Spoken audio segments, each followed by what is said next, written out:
ರೋಡಲ್ಲಿ ಹೋಗ್ತಿರುವಾಗ heart attack ಆಗಿರ್ಬೇಕು. Doctor ಮೇಲೆ ಹೆಸರು ಬರೆದಿರ್ತಾರ, ಬಸಪ್ಪ ಮಾದಾರ. ಮಾದಾರ ಡಾಕ್ಟ್ರ, ಅವನಿಗೆ ತೋರಿಸಬಾರ್ದಂದ್ರೆ ನೆಟ್ಗೆ ಹೋಗ್ತೀಯ ಆ ಕಡೆ. ಯಾವುದು ನಿನ್ನ ಡಾಕ್ಟ್ರು ಹೇಳು? ಎಲ್ಲದ ನಿನ್ನ ಜಾತಿ? ಎಲ್ಲ ಐತಿ ಜಾತಿ? ಜಾತಿ ಐತಿ ಎಲ್ಲದ ಜಾತಿ? ದೇವ್ರಿಗೆ ಜಾತಿ ಐತಿನ? ದೇವ್ರಿಗೆ ಜಾತಿ ಇದೆಯಾ? ದೇವ್ರಿಗೆ ತಂದೆ ತಾಯಿ ಇದ್ದಾರ? ದೇವ್ರು ಇಂಥ ಜಾತಿಯಾಗಿ ಹುಟ್ಟ್ಯಾನಂತ ಬರ್ದಾನೇನು? ನಾವು ಮಾಡ್ಕೊಂಡಿರೋದು ಇದಲ್ಲ, ದೇವ್ರು ಮಾಡ್ಯಾನೇನು? ನೆಲ ಒಂದೇ ಒಲೆಗೇರಿ ಶಿವಾಲಯಕ್ಕೆ, ಜಲ ಒಂದೇ ಶೌಚಾಚಮನಕ್ಕೆ, ಫಲ ಒಂದೇ ಷಡ್ದರ್ಶನ ಮುಕ್ತಿಗೆ, ನಿಲುವು ಒಂದೇ ಕೂಡಲ ಸಂಗಮ ದೇವ ನಿಮ್ಮರಿದವನಿಗೆ. ಎಲ್ಲದ ಜಾತಿ? ಏನ್ ತಿಕ್ಕಾಟ ನೋಡ್ಬೇಕು, ಜಾತಿ ಗಲಾಟೆ. ನನ್ನ ಜಾತಿ ಮೇಲೋ, ನನ್ನ ಜಾತಿ ಕೆಳಗ. ನಾನು ಮ್ಯಾಗನೆ ಹುಟ್ಟೀನಿ, ನೀ ಕೆಳಗೆ ಹುಟ್ಟಿದ್ಯಾ ತಮ್ಮ. ಮ್ಯಾಗ ಹುಟ್ಟಿಲ್ಲ, ಕೆಳಗೆ ಹುಟ್ಟಿಲ್ಲ, ಎಲ್ಲ ಮನುಷ್ಯರು ಒಂದೇ ರೀತಿಯಾಗಿ ಹುಟ್ಟಾರ. ಊಟ ಮಾಡುವಾಗ ಮೇಲಿನ ತುತ್ತು ಹಾಕಿರ್ತೀವಲ್ಲ ಊಟ ಬಾಯಿಗೆ, ಮೇಲಿನ ತುತ್ತು ಕೆಳಗೆ ಹೋಗಬೇಕು. ಕೆಳಗೆ ಹೋಗ್ಲಿಲ್ಲ ಅಂದ್ರೆ ಮೇಲೆ ಹೋಗ್ಬೇಕಾಗ್ತದ ನೆಟ್ಟಗ ತಮ್ಮ.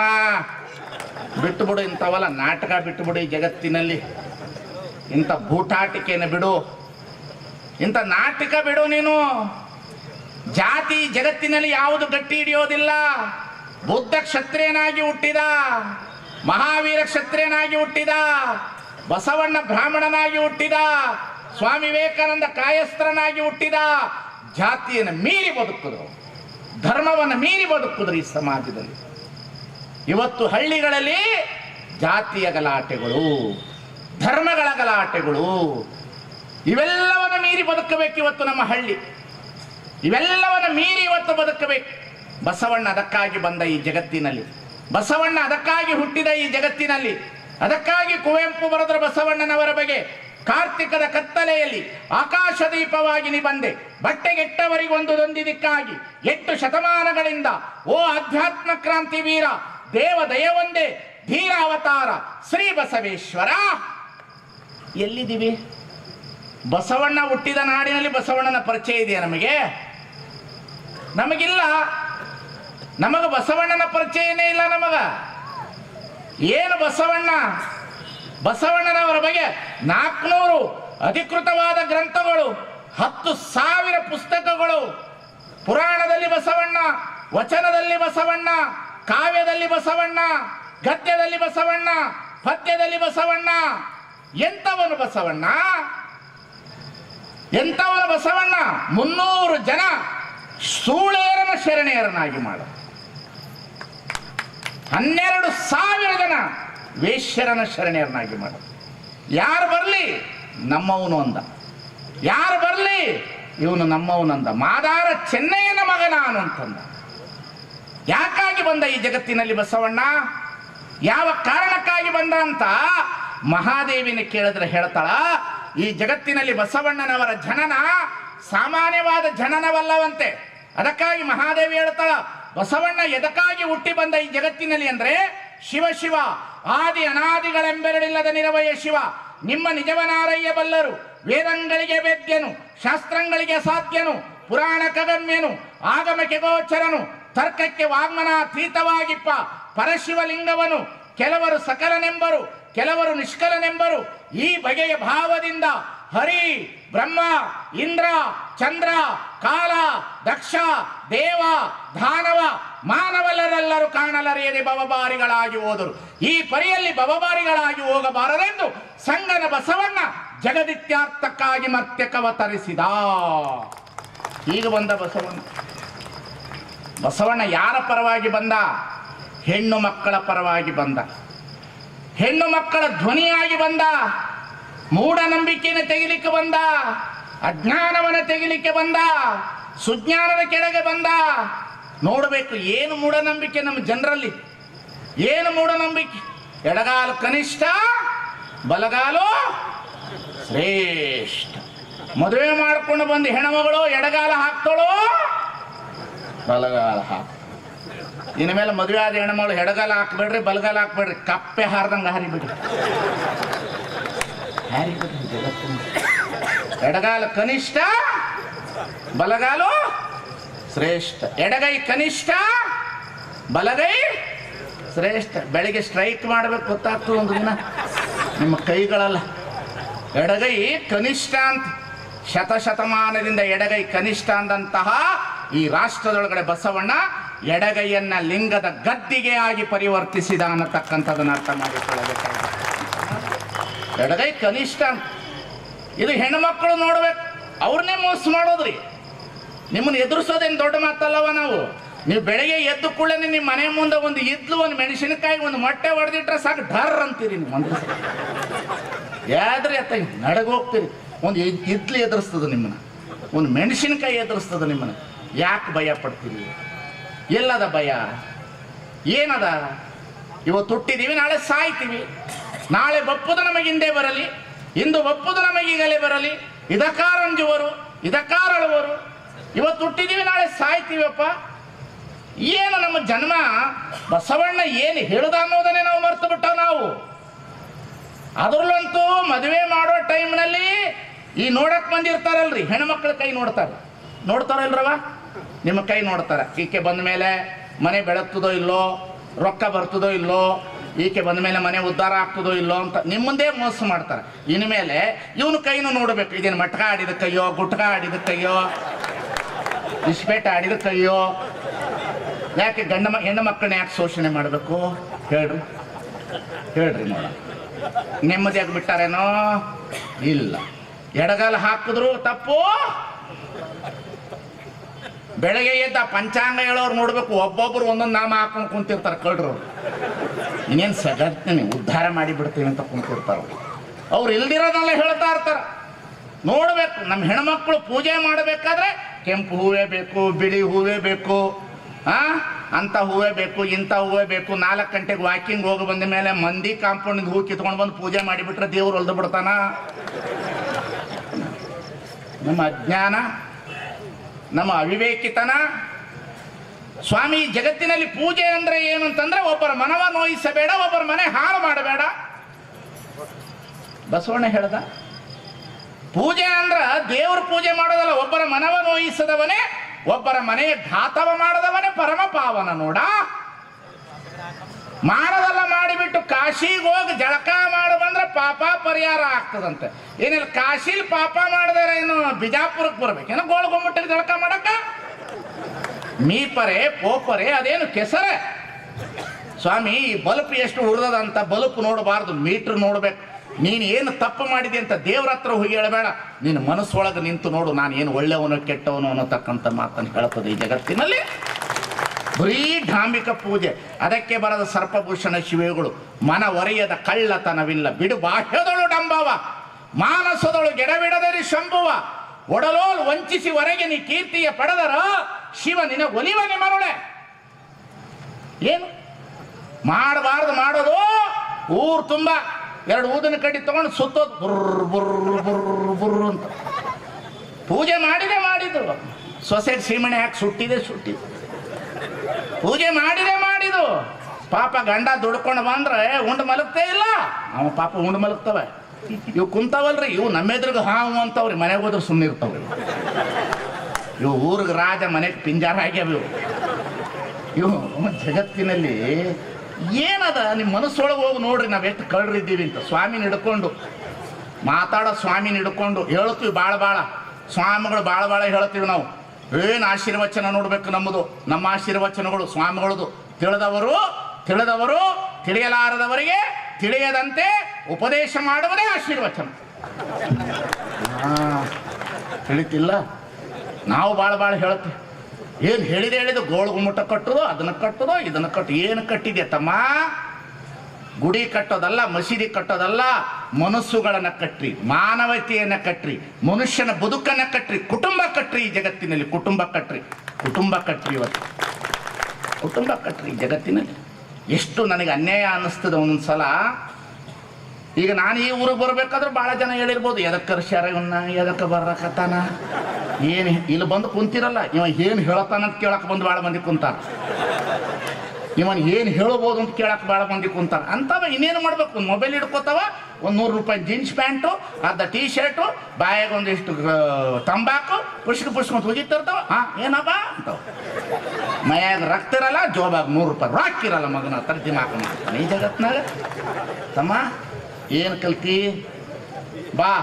280 ಕೋಟಿ ಇಸ್ಲಾಂ ಧರ್ಮ ಈ ಜಗತ್ತಿನಲ್ಲಿ ಒಂದು ಸರಾಯಿ ಅಂಗಡಿ ಇಲ್ಲ ಅವ್ರ ಹೆಸರಿನಲ್ಲಿ. 280 ಕೋಟಿ ಸಮುದಾಯ ಕಟ್ಟದ ಇಸ್ಲಾಂ ಸಮುದಾಯ. ಪ್ರವಾದಿ ಮಹಮ್ಮದ್ ಪೈಗಂಬರ್ ಕುರಾನ್, ನಮಾಜ್, ರೋಸಾ, ಜಕಾತ್, ಹಸ್ ಕಟ್ಟದ.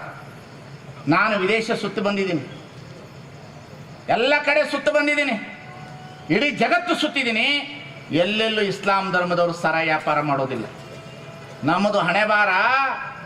ದೇವ್ರನ್ನ ಶಿವ ಅಂತ ನಂಬಿಸಿವಿ, ಶಿವ ಅಂತ ದೇವ್ರನ್ನ ನಂಬ್ಯಾರ. ಹೊರಗೆ ಬಂದ ಕೂಡಲೇ ಶಿವ ಬಾರ್ ಅಂಡ್ ರೆಸ್ಟೋರೆಂಟ್ ದೇಶ ಕಟ್ತಾರ. ದೇಶ ಏನು ಕಟ್ತೀರಪ್ಪ ತಮ್ಮ? ಮೊದಲು ಈ ದೇಶದಲ್ಲಿ ಸರಾಯಿ ಅಂಗಡಿಗಳನ್ನು ಮುಚ್ಚಿ, ರಾಜಕಾರಣಿಗಳೇ, ಆಳುವ ರಾಜಕಾರಣಿಗಳೇ, ಮುಂದೆ ಆಳಬೇಕು ಅನ್ನಕ್ಕಂತ ರಾಜಕಾರಣಿಗಳೇ, ಮೊದಲು ಸರಾಯಿ ಅಂಗಡಿ ಬಂದ್ ಮಾಡ್ರಿ. ನಮ್ಮ ಮನೆಗಳಿಗೆ ನೀರು ಸಿಗಲಿ. ಹಾಲು ಮಾರವನು ಗುಡಿಸಲಾಗಿದ್ದಾನ, ಹಾಲು ಮಾರವನು 5 ಸ್ಟಾರ್ ಹೋಟ್ಲಾ ಕುಂತಾನ. ಈ ಜಗತ್ತಿನಲ್ಲಿ ರೈತ ಬೀದಿಗೆ ಕುಂತಾನ. ರೈತ ಬೀದಿಗೆ ಕುಂತ ಹಾಲು ಮನೆಗೆ ತಂದು ಕೊಡಬೇಕು. ಹಾಲು ಗುಡಿಸಲಲ್ಲಿ ಕುಡಿದು ಬರ್ತೀವಿ. ನೀವೇನು ಬಹಳ ದೊಡ್ಡವರಾಗಿದ್ದೀವಿ ತಿಳ್ಕೊಬೇಡ್ರಿ. ನಮ್ಮಂಥ ಸ್ವಾಮಿಗಳಿಂದ ನಿಮ್ಮನ್ನು ಉದ್ಧಾರ ಮಾಡ್ಲಿಕ್ಕೆ ಸಾಧ್ಯ ಇಲ್ಲ. ಯಾವ ರಾಜಕಾರಣಿಗಳಿಂದ ಉದ್ಧಾರ ಮಾಡ್ಲಿಕ್ಕೆ ಸಾಧ್ಯ ಇಲ್ಲ. ನಿಮಗೆ ಇಂದ್ರ ಬಲ ಬೇಡ, ಚಂದ್ರ ಬಲ ಬೇಡ, ತಾರಾಬಲ ಬೇಡ. ನಿಮ್ಮ ತೋಳು ಬಲದಿಂದ ಬದುಕ್ತಕ್ಕಂಥ ಶಕ್ತಿ ನಿಮ್ಮ ಆತ್ಮದೊಳಗೆ ಬರಬೇಕಾಗಿದೆ ಅನ್ನತಕ್ಕಂಥದ್ದು ಇಟ್ಟುಕೊಳ್ಬೇಕಾಗಿರ್ತಕ್ಕಂಥದ್ದು. ಇವತ್ತು ಏನು ಮೋಸ, ಏನು ವಂಚನೆ, ಏನು ದಗ. ಬಸವಣ್ಣ ಬಂದರು ಅಷ್ಟೇ. ನಮ್ಮಂಥ ಸ್ವಾಮಿಗಳು ಬಸವಣ್ಣ ಬಂದು ಹೇಳಿದ್ರು, ಕಳಬೇಡ ಕೊಲಬೇಡ ಉಸಿಯೇ ನುಡಿಯಲು ಬೇಡ ಅಂತ ಬಸವಣ್ಣ. ಕಳಬೇಡ ಕೊಲಬೇಡ ಉಸಿಯೇ ನುಡಿಯಲು ಬೇಡ, ನನಗೆ ಮಾತ್ರ ಹೇಳಬೇಡ. ಅರ್ಥ ಆಯ್ತಾ? ತಿಳಿತಿಲ್ಲ. ಈಗ ನಾ ಬಂದು ಹೋದ ಮೇಲೆ ಇನ್ನು ಸಾಮಾನ್ಯ ನಡೀತಿದೇನ? ಇವ ಯಾಕೆ ಬಂದಾನ, ಯಾರು ಕರೆಸಿರ್ಬೋದು, ಯಾವ ರಾಜಕಾರಣಿ ಕರೆಸಿರ್ಬೋದು. ಇದೇ ತಲೆ ಒಳಗ ಇದನ್ನು ಬಿಟ್ಟು ಇನ್ನೇನದ? ಏನದ? ಏನು ಲಾಭ ಅದರಿಂದ ನಿಮಗೆ? ಏನು ಲಾಭ ಅದ? ನೀವು ದುಡ್ದಿದ್ದು ನೀವು ಊಟ ಮಾಡಬೇಕಲ್ಲ, ನೀವು ದುಡ್ದಿದ್ದು ನಿಮ್ಮ ಮೈಗೆ ರಕ್ತ ಆಗಬೇಕಲ್ಲ, ನೀವು ದುಡ್ದಿರ್ತಕ್ಕಂಥ ಸಂಪತ್ತು ನಿಮ್ಮ ಮನೆಯೊಳಗೆ ಉಳಿಬೇಕಲ್ಲ, ಮನುಷ್ಯ ಭಯದಿಂದ ವಾತಾವರಣದಿಂದ ಹೊರಗೆ ಬರಬೇಕಲ್ಲ, ವಿಚಾರದಿಂದ ಒಳಗೊಳ್ಳಬೇಕಲ್ಲ, ದಯವೇ ಧರ್ಮದ ಮೂಲ ಆಗಬೇಕಲ್ಲ. ಭಯವೇ ಧರ್ಮದ ಮೂಲ ಆಗಿದೆಯಲ್ಲ. ಏನು ನಮ್ಮಂಥ ಸ್ವಾಮಿಗಳಿದ್ದೀವಿ, ಚೋಟ ಮೋಟ ಸ್ವಾಮಿಗಳು. ನಾವು ಸುಮ್ಮನೆ ಮನೆಯೊಳಗೆ ಬರ್ತೀವಿ, ಈ ಮೂಲ್ಯಾಗ ಏನೋ ಐತಿ ಅಂತ ಬಿಡ್ತು, ಮುಗಿದೋಯ್ತು ನಿಮ್ದೆಲ್ಲ ಕತೆ ಡಮಾರು ಕೇಳಿಸು. ಏನೈತೆ ಮೂಲ್ಯಾಗ? ನಿನಗೊಂದು 1000 ರೂಪಾಯಿ ರೊಕ್ಕ ಬೇಕಿದ್ರೆ ಕೇಳು, ಅವ್ರ ಮನೆ ಯಾಕೆ ಹಾಳು ಮಾಡ್ತೇನೆ, ನಡಿ ಅಕ್ಕ. ಹೇಳು, ಈ ಮೂಲ್ಯಾಗ ಏನೋ ಐತ? ಏನೈತೆ ಈ ಮೂಲ್ಯಾಗ? ಏನೈತೋ? ಏನೈತಿ ಈ ಮೂಲ್ಯಾಗ? ಏನೈತೆ? ಇಲಿ ಇರ್ತದ, ಇನ್ನೇನು ಇರ್ತದ? ಯಾಕಣ ಇರ್ತದ? ಏನು ಲಕ್ಷ್ಮೀ ಪೂಜೆ ಮಾಡಿದ್ರೆ ರೊಕ್ಕ ಬರ್ತದ ಅಂದರು. ಈ ಜಗತ್ತಿನಲ್ಲಿ ನಮ್ಮ ರೈತರು ಮನೆ ಮುಂದೆನೆ 10 100 ಆಕಳು ಸಾಕಾದ್ರು ಅವ್ರ ಮನೆಗೆ ದರಿದ್ರತನ ಹೋಗ್ಲಿಲ್ಲ. ಏನು ಮಾಡಬೇಕು ಹೇಳ್ರಿ? ಈ ಜಗತ್ತಿನ ವಿಚಾರ ಮಾಡಬೇಕಲ್ಲ, ವಿಚಾರಗಳನ್ನು ಗಮನದಲ್ಲಿ ಇಡಬೇಕಲ್ಲ. ಇವತ್ತು ಈ ದೇಶದಿಂದ ಹೊರಗಡೆ ಬಂದಿರತಕ್ಕಂಥ ಧರ್ಮ ಬೆಳೀತು. ಈ ದೇಶದಲ್ಲಿ ಹುಟ್ಟಿರ್ತಕ್ಕಂತಹ ಬುದ್ಧ ಧರ್ಮ, ಬಸವ ಧರ್ಮ, ಬಸವಣ್ಣನ ಧರ್ಮ ಈ ದೇಶಕ್ಕೆ ಮನುಕುಲದ ಧರ್ಮ ಆಗಬೇಕು. ಮನುಕುಲದ ಧರ್ಮ ಆಗಬೇಕು. ಪ್ರಭು ಪರಂಪರೆಯ ಮೇಲೆ ಪ್ರಜಾಪ್ರಭುತ್ವವನ್ನು ತಂದ ಬಸವಣ್ಣ ಬಿಜ್ಜಳ ಮಹಾರಾಜನಾಗಿದ್ದರು. ಆನು ಆ ಬಿಜ್ಜಳನಿಗಂಜುವನೆ ಕೂಡಲ ಸಂಗನ ರಾಜ ತೇಜದಲ್ಲಿಪ್ಪ ಅಂತ ಹೇಳ್ದ. 280 ಕೋಟಿ ವಚನಗಳನ್ನು ಬರೆದ. ಲಕ್ಷದ ಮೇಲೆ 96,000 ವಚನಗಳನ್ನು ಬರೆದ. ಪ್ರಭುದೇವರು ಬಂದರು, ಸಿದ್ದರಾಮರು ಬಂದರು, ಅಕ್ಕಮದೇವಿ ಬಂದಳು, ಡೋಹಾರ ಕಕ್ಕಯ್ಯ ಬಂದ, ಮಾಳವ ದೇಶದಿಂದ ಬಂದರು, ಮಾದಾರ ಚೆನ್ನಯ್ಯ, ಡೋಹಾರ ಕಕ್ಕಯ್ಯ, ಅಂಬಿಗರ ಚೌಡಯ್ಯ, ತುರುಗಾಯಿ ರಾಮಣ್ಣ, ಒಕ್ಕಲಿಗ ಮುದ್ದಣ್ಣ, ಸೂಳೆ ಸಂಕವ್ವ, ಸತ್ಯಕ್ಕ ಅನ್ನತಕ್ಕಂಥ ಕಸಗುಡಿಸುವ ಹೆಣ್ಣು ಮಕ್ಕಳು ಈ ಜಗತ್ತಿಗೆ ಶರಣೆಯರಾಗಿ ಹೋದ್ರು ಅನ್ನತಕ್ಕಂಥದನ್ನು ಅರ್ಥ ಮಾಡಿಕೊಳ್ಳಬೇಕಾಗಿರ್ತಕ್ಕಂಥವ್ರು ನಾವು. ಕರ್ನಾಟಕ ಎಂಥದು? ಬಸವಣ್ಣನ ನಾಡು ಎಂಥದು? ಬಸವಣ್ಣನ ಧರ್ಮ ಎಂಥದು? ಇವತ್ತು ಬಸವಣ್ಣನ ಧರ್ಮಕ್ಕೆ ಸೂರ್ಯನ ಮಧ್ಯದಲ್ಲಿ ಕತ್ತಲೆಯಾಗಿ ಬಂದು ನಿಂತ ಸಂದರ್ಭದಲ್ಲಿ ನಮ್ಮಂಥವರು ನಿಮ್ಮಂಥವರು ಅದನ್ನು ಎತ್ತಿ ಬಸವ ಧರ್ಮವನ್ನು ಮೆರೆಸುವ ಕಾಲ ಬರಬೇಕಾಗಿದೆ ಅನ್ನತಕ್ಕಂಥದ್ದನ್ನು ನಾವೆಲ್ಲರೂ ಅರ್ಥ ಮಾಡಿಕೊಳ್ಳಬೇಕಾಗಿರ್ತಕ್ಕಂಥದ್ದು. ಎಂಥವಳು ಸತ್ಯಕ್ಕ ಒಬ್ಬ ಕಸ ಗುಡಿಸುವ ಹೆಣ್ಣು ಮಗಳು ಹೇಳ್ತಾಳ, ಧರ್ಮದ ಬಗ್ಗೆ. ಅರ್ಚನೆ ಪೂಜೆ ನೇಮವಲ್ಲ, ಮಂತ್ರತಂತ್ರ ನೇಮವಲ್ಲ, ಧೂಪ ದೀಪಾರತಿ ನೇಮವಲ್ಲ. ಯಾವುದು ನೇಮ? ಪರಧನ, ಪರಸ್ತ್ರೀ, ಪರದೈವಗಳಿಗೆ ಎರಗದಿಪ್ಪುದೇ ನೇಮ. ಇದು ಕಾಣಿರಣ್ಣ ನಮ್ಮ ಜಂಬು ಜಕ್ಕೇಶ್ವರನಲ್ಲಿ. ನಾನಿಲ್ಲಿ ಬಂದಿರುವ ಉದ್ದೇಶ ಇಷ್ಟೇ, ಇನ್ನೇನು ಅಲ್ಲ. ದಯಮಾಡಿ ಯುವಕರೇ, ವ್ಯಸನದಿಂದ ವಿಮುಕ್ತರಾಗಿ ತಂದೆ ತಾಯಿನ ಚೆನ್ನಾಗಿ ನೋಡ್ರಿ. ಭಾರತ ಹಿಂದೂ, ಮುಸ್ಲಿಂ, ಇಸಾಯಿ, ಲಿಂಗಾಯತ, ಸಿಖ್, ಕ್ರೈಸ್ತ ಎಲ್ಲ ಧರ್ಮಗಳ ರಾಷ್ಟ್ರ ಇದು.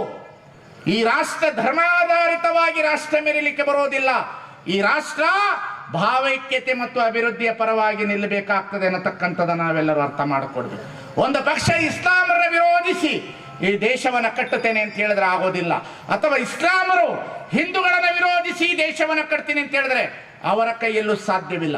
ನಿಮ್ಮಿಬ್ಬರನ್ನು ವಿರೋಧಿಸಿ ಕ್ರೈಸ್ತರು ಈ ದೇಶವನ್ನು ಕಟ್ತೇನೆ ಅಂದ್ರೆ ಮಾಡಲಿಕ್ಕೆ ಸಾಧ್ಯ ಇಲ್ಲ. ಯಾಕೆ? ಈ ದೇಶದಲ್ಲಿ ಕ್ರೈಸ್ತರೆಲ್ಲರೂ ಈ ದೇಶದ ಹಿಂದೂಗಳೇ. ಇಲ್ಲಿರ್ತಕ್ಕಂಥ ಹಿಂದೂಗಳೆಲ್ಲ ಮುಸ್ಲಿಮರೇ. ಅವರೇನು ಅಫ್ಘಾನಿಸ್ತಾನದಿಂದ ಬಂದವರಲ್ಲ, ಪಾಕಿಸ್ತಾನದಿಂದ ಬಂದವರಲ್ಲ. ಈ ದೇಶದ ಮಕ್ಕಳು. ಅವರು ಇಸ್ಲಾಂ ಧರ್ಮದ ಆಚರಣೆಯಲ್ಲಿ ಇರ್ತಾರೆ, ಭಾರತೀಯರಾಗಿ ಬದುಕ್ತಾರೆ. ನಾವು ಲಿಂಗಾಯತರಾಗಿ ಉಳಿದಿದ್ದೇವೆ, ಭಾರತೀಯರಾಗಿ ಇರ್ತೇವೆ. ಅವರು ಬ್ರಾಹ್ಮಣರಾಗಿ ಉಳಿತಾರೆ, ಭಾರತೀಯರಾಗಿ ಉಳಿತಾರೆ. ಅವರು ದಲಿತ ಸಮುದಾಯದ ದ್ರಾವಿಡ ಸಂಸ್ಕೃತಿಯಲ್ಲಿ ಇರ್ತಾರೆ, ಭಾರತೀಯರಾಗಿ ಉಳಿತಾರೆ. ಭಾರತ ಹಲವು ದೇಶಗಳ, ಹಲವು ಸಂಸ್ಕೃತಿಗಳ, ಹಲವು ಧರ್ಮಗಳ ನಾಡು. ಈ ದೇಶ ಉಳಿಬೇಕು ಅಂತಂದ್ರೆ ಇವತ್ತು ಎಲ್ಲ ಧರ್ಮಗಳನ್ನ ಪ್ರೀತಿ ಮಾಡುವುದರ ಮುಖಾಂತರ 2+2 = 4, 3 ಕೋನಗಳ ಮೊತ್ತ 180 ಡಿಗ್ರಿ. H2O = water. ಏನೇ ವಿಜ್ಞಾನದ ಸತ್ಯ ಇದೆ, ಮ್ಯಾಥಮೆಟಿಕ್ಸ್ ಸತ್ಯ ಏನಿದೆ, ಇವತ್ತು ಧರ್ಮದ ಸತ್ಯ ಏನಿದೆ, ಅದರ ಮೇಲೆ ಭಾರತ ಉಳಿಬೇಕು.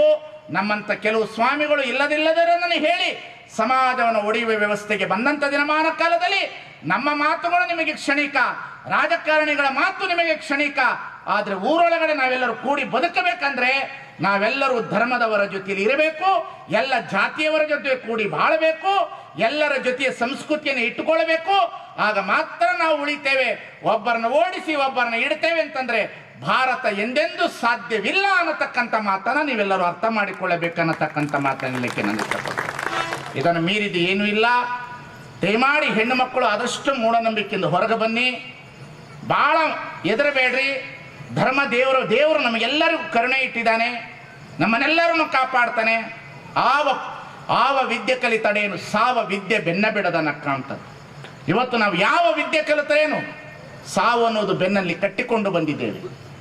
ಸಾವು ಅನ್ನೋದನ್ನು ಬೆನ್ನಿನಲ್ಲಿ ಕಟ್ಟಿಕೊಂಡು ಬಂದಿದ್ದೇವೆ.